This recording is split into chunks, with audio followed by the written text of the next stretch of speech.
Mr. Secretary, you slashed, your team slashed these bypass roads which are important to be able to have our city survive and breathe and be able to have the flowing of goods. You have removed, Mr. Secretary, the following. Bypass road, package 11 and package 12, 150 each. Nawala na. Now how can we finish the coastal bypass road? You also remove, I don't know who removed them. But for the past 5 years, we always have budget for this. This is tier 1.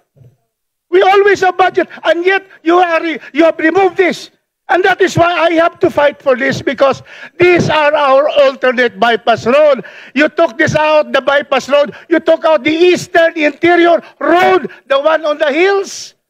Then you took out the diversion road, the one in the mountains. And you took out no budget for our bridges, 2 bridges. This is to decongest Cagayan de Oro.